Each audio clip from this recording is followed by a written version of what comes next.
Hello dear students, welcome again to my channel maths with Pooja. हम कर रहे हैं class 8th exercise 11.2। First 5 questions मैंने लास्ट वीडियो लेक्चर में अपलोड कर दिए थे। अब हम देखते हैं बेटा क्वेश्चन नंबर 6। एक समचतुर्भुज का क्षेत्रफल ज्ञात कीजिए जिसकी भुजा 6 सेंटीमीटर और शीर्ष लंब 4 सेंटीमीटर है।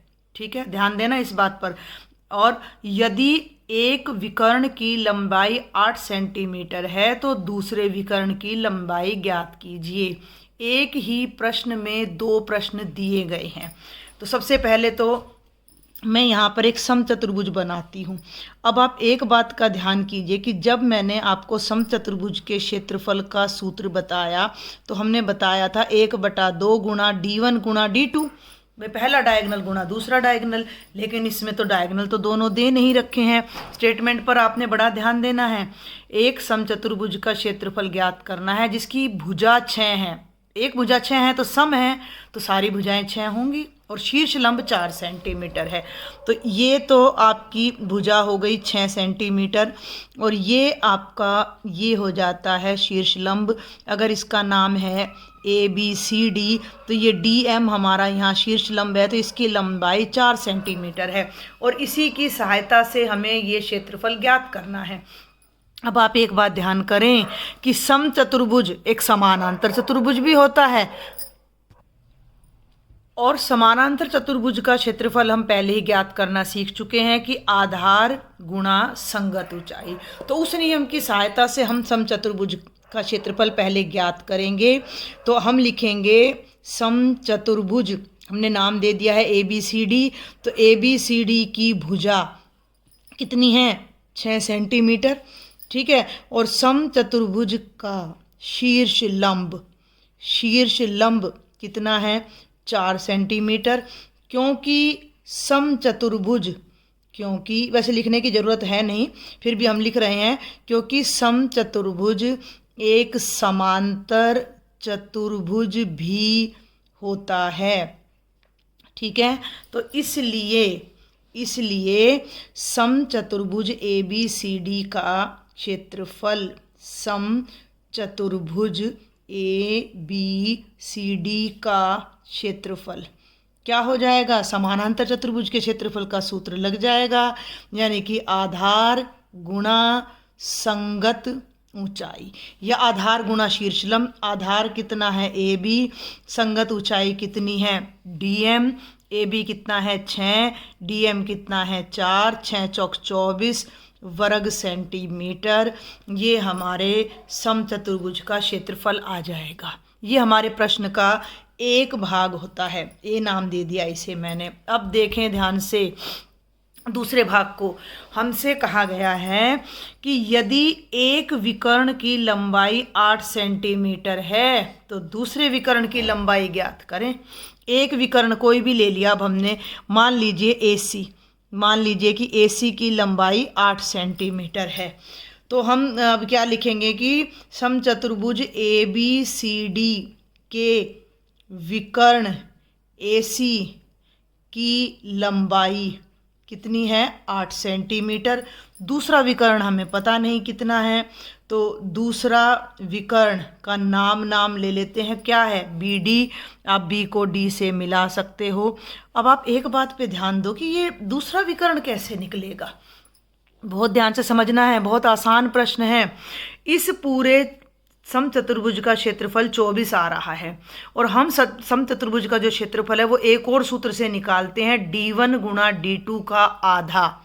ठीक है, वैसे तो हमने पहले इस चतुर्भुज को इस फार्मूले से निकाल लिया, आधार गुणा संगत ऊंचाई। अब हम उसे विकर्ण वाले से निकाल लेते हैं। किसी भी तरीके से निकाल लो, में समचतुर्भुज का क्षेत्रफल तो समान रहेगा, जितना स्थान वो घेर रहा है उतना ही रहेगा। तो अब हम उस तरीके से निकालेंगे क्योंकि समचतुर्भुज का क्षेत्रफल कितना दे रखा है? दे नहीं रखा, कितना आ गया है भाई? 24 आ गया है। और यही क्षेत्रफल होता है 1/2 गुणा D1 गुणा D2। इसे आप D1 डायगोनल माने विकर्ण, D2 डायगोनल नंबर 2 विकर्ण नंबर 2 बराबर है 24। समझ पा रहे हैं आप मेरी बात को। समचतुर्भुज का क्षेत्रफल ज्ञात करने के दो सूत्र हैं। पहला सूत्र है आधार गुणा संगत ऊंचाई, दूसरा सूत्र है पहला विकर्ण गुणा दूसरा विकर्ण बटे 2। आप चाहे किसी भी फॉर्मूले से क्षेत्रफल निकाल लीजिए, जब आकृति एक ही है तो क्षेत्रफल समान आएगा। पहले हमने उस समचतुर्भुज का क्षेत्रफल निकाला आधार गुणा संगत ऊंचाई से, क्योंकि हमें दोनों दे रखी थी। आधार 6 था, शीर्ष लंब 4 था, क्षेत्रफल आ गया 24। अब हमें उसी समचतुर्भुज का एक विकर्ण 8 सेंटीमीटर लंबा दे रखा है, लेकिन दूसरा नहीं दे रखा है, लेकिन हमें उसका क्षेत्रफल पता है। तो अब हम इस फॉर्मूले का इस्तेमाल कर रहे हैं यहाँ पर कि 1/2 गुणा d1 गुणा d2 बराबर है 24।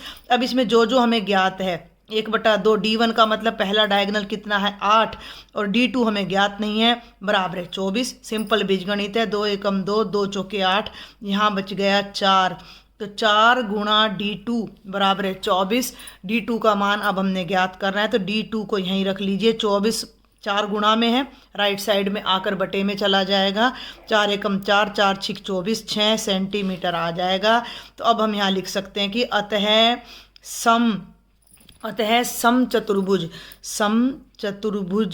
का दूसरा विकर्ण कितना लंबा हो गया 6 सेंटीमीटर। दूसरे विकर्ण की लंबाई कितनी आ गई 6 सेंटीमीटर। तो ये भी हमारा आंसर हो गया। तो इस क्वेश्चन के 2 पार्ट्स थे, दोनों मैंने समझा दिए। फिर भी कोई डाउट है कमेंट बॉक्स में लिखो, मेरे व्हाट्सएप ग्रुप को ज्वाइन करो, उसमें अपनी प्रॉब्लम शेयर करो। और अगर मेरे लेक्चर समझ आ रहे हैं, अच्छे लग रहे हैं, तो देखो सब्सक्राइब करना बिल्कुल भी नहीं भूलना है। नेक्स्ट है बेटा क्वेश्चन नंबर 7।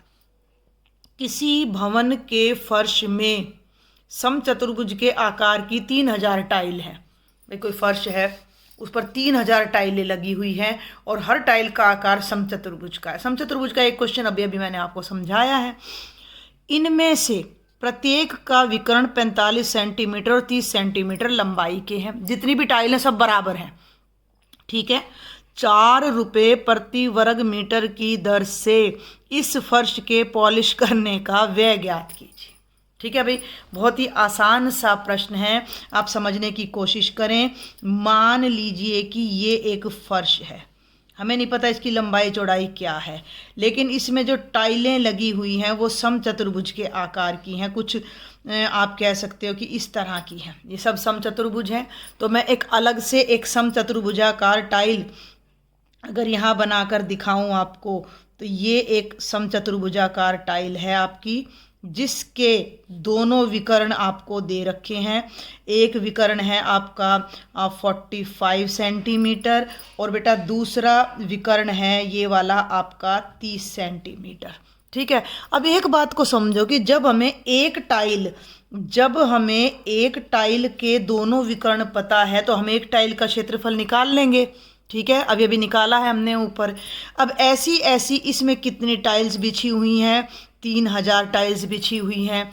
एक टाइल का क्षेत्रफल आ जाएगा, तो जब हम उसे 3000 से गुणा करेंगे तो पूरे फर्श का क्षेत्रफल आ जाएगा। ठीक है, अब देखो 4 रुपये प्रति वर्ग मीटर की दर से, अब यहाँ फर्क समझना है, ये सेंटीमीटर में है तो क्षेत्रफल भी सेंटीमीटर में आएगा, और खर्चा हमें दे रखा है वर्ग मीटर में। तो 4 रुपये प्रति वर्ग मीटर की दर से फर्श को पॉलिश कराने का हमने व्यय बताना है।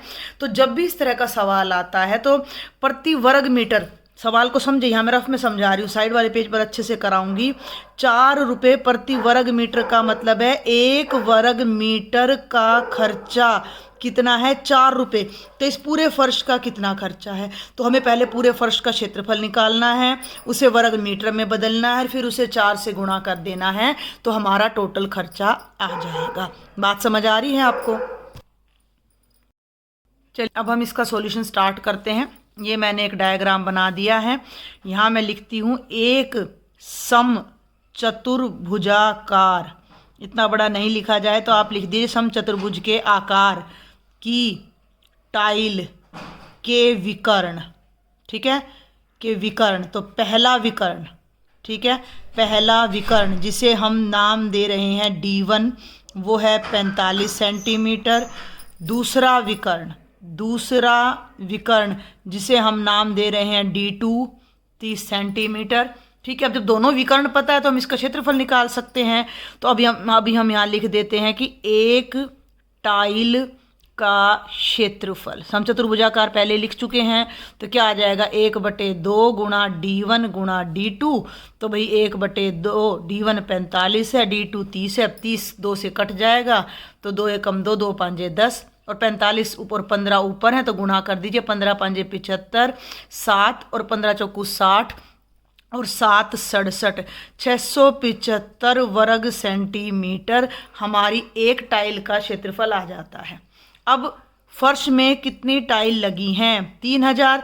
तो ये बात हम लिखेंगे, क्योंकि फर्श में 3000 टाइलें लगी हैं, क्योंकि फर्श में 3000 टाइलें लगी हैं, इसलिए 3000 टाइलों का क्षेत्रफल। भाई जब एक टाइल का क्षेत्रफल हमें पता है, तो 3000 का निकालने के लिए क्या कर देंगे, उसको 3000 से गुणा कर देंगे। भाई ज़्यादा का निकालना है तो गुणा कर देंगे। भाई सिंपल सी बात है, एक पेन 10 रुपये का आ रहा है, 20 पेन की कीमत निकालनी है तो उसको 10 से गुणा कर देंगे। अब ये गुणा ना बड़ी सरल है, इन जीरो को तो थोड़ी देर के लिए भूल जाओ, नहीं तो पहले ही 3 जीरो यहाँ लगा दो और अब भूल जाओ। और अब 675 को मात्र 3 से गुणा करना है, ठीक है भाई। तो 3 5 15 हासिल पाई 1, 3 7 21 और 1 22 हासिल पाई 2, 3 6 18 और 2 20, इतने वर्ग सेंटीमीटर हमारा क्षेत्रफल आ गया। अब हमें एक बात का ध्यान रखना है कि जो हमारा एक्सपेंडिचर है वो मीटर में है, तो इस वर्ग सेंटीमीटर को वर्ग मीटर में बदलना है। तो 1 सेंटीमीटर में होते हैं 1/100 मीटर। ध्यान रखना, 1 मीटर में होते हैं 100 सेंटीमीटर और सेंटीमीटर में होते हैं 1/100 मीटर। और ये है सेंटीमीटर वर्ग, यानी कि सेंटीमीटर 2 बार है, सेंटीमीटर 2 बार है, तो मीटर भी 2 बार आ जाएगा। 1 वर्ग सेंटीमीटर का मतलब क्या है, 1 सेंटीमीटर गुणा 1 सेंटीमीटर। तो 1 सेंटीमीटर का मतलब 1/100, फिर अगले सेंटीमीटर का मतलब 1/100, 1 एकम 1/10,000 वर्ग मीटर। ये बात आप मुजबानी भी कर सकते हो, नहीं तो आप इसको समझ लीजिएगा, बहुत इम्पोर्टेंट है।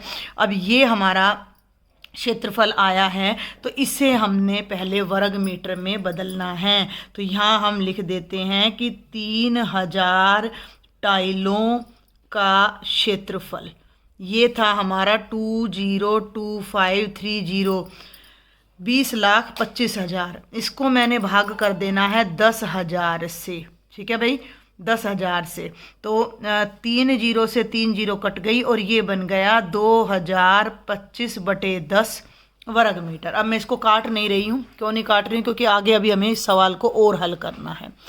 अब 1 वर्ग मीटर फर्श पर, ठीक है भाई, फिर से दिखाऊं मैं स्टेटमेंट आपको कि 4 रुपये प्रति वर्ग मीटर की दर से इस फर्श की पॉलिश का व्यय ज्ञात कीजिए। तो 1 वर्ग मीटर फर्श पर पॉलिश कराने का खर्चा, 1 वर्ग मीटर फर्श पर पॉलिश कराने का खर्चा कितना है, 4 रुपये। तो इस पूरे पे खर्चा कितना आएगा, तो इससे गुणा कर दो, 2025/10 वर्ग मीटर फर्श पर खर्चा, तो 4 गुणा 2025/10। अब ये यहाँ ऑटोमेटिक कट जाएगा, 2 दूनी 4, 2 5 10 और 5 से ये पूरा कटने वाला है, 5 चौके 20, 2 नहीं जाएगा, ना जाने की 0, 5 5 25। ये बन गया 2 गुणा 405। इसे हल कर लीजिए, 2 5 10 और 2 चौके 8, 810 रुपये हमारा टोटल खर्चा आएगा। तो ये क्वेश्चन इतने कठिन नहीं है, इनको करने के लिए आपने सिर्फ स्टेटमेंट को ध्यान से पढ़ना है, 2 बार 3 बार जितनी बार ज़रूरत पड़े, और जब क्वेश्चन दिमाग में आ जाए तभी आपने आगे बढ़ना है। अगला प्रश्न है बेटा प्रश्न नंबर 8। देखो स्टेटमेंट तो इतनी बड़ी है लेकिन बहुत ही सरल प्रश्न है ये। मोहन एक समलंब के आकार का खेत खरीदना चाहता है। मोहन कोई व्यक्ति है जिसने एक खेत खरीदना है और वो खेत समलंब के आकार का है। समलंब आपको बताया था मैंने, ऐसा चतुर्भुज जिसकी 2 भुजाएं समानांतर और 2 असमानांतर होती हैं।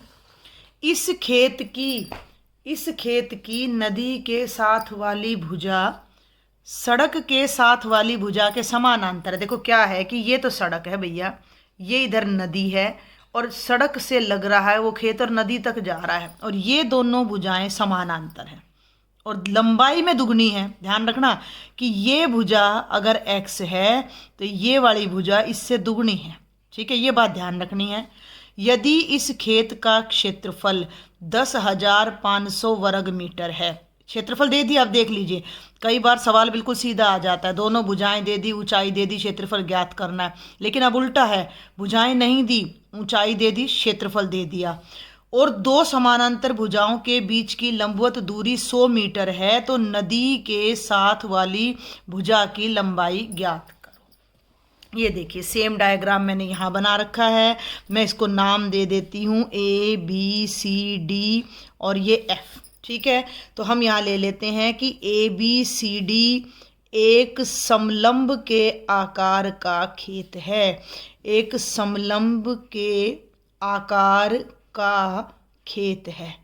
जो पहली बात हमें पता है कि DC AB के समानांतर है और AB भुजा DC से दुगनी है, ठीक है, AB भुजा DC से दुगनी है। तो माना, हम थोड़ा बीजगणित यहाँ लगाएंगे, अलजेब्रा, माना DC भुजा कितनी है, x मीटर। तो क्योंकि जो AB भुजा है वो 2 गुनी है DC से, DC से 2 गुनी है। स्टेटमेंट पढ़ ली ना आपने ध्यान से, 2 बार कम से कम पढ़ना है। ये सिर्फ ना आपको कंफ्यूज करने के लिए इतनी बड़ी स्टेटमेंट दी गई है, वरना ये एक समलंब है, ये एक भुजा दूसरे बड़ी भुजा छोटी से दुगनी है, ऊंचाई 100 है, क्षेत्रफल दे रखा है, सिर्फ भुजा ज्ञात करनी है। बहुत ही आसान प्रश्न है। इसने कहा नदी के साथ वाली भुजा सड़क के साथ वाली भुजा के समानांतर है, नदी वाली इसके समानांतर और नदी वाली सड़क वाली से दुगनी है। तो सड़क वाली का नाम DC है, हमने x रख दिया, नदी वाली का नाम AB है जो DC से दुगनी है, तो वो हो गई 2x मीटर। दोनों भुजाएं आ गई।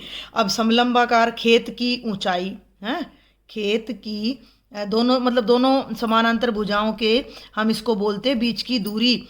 तो हम इसे कह सकते हैं कि AB, नाम रखने से ना काम बड़ा आसान हो जाता है, नहीं तो बार बार लिखते रहो कि दोनों समानांतर भुजाओं के बीच की दूरी। तो AB व CD के बीच की दूरी बराबर कितनी है, DF 100 मीटर।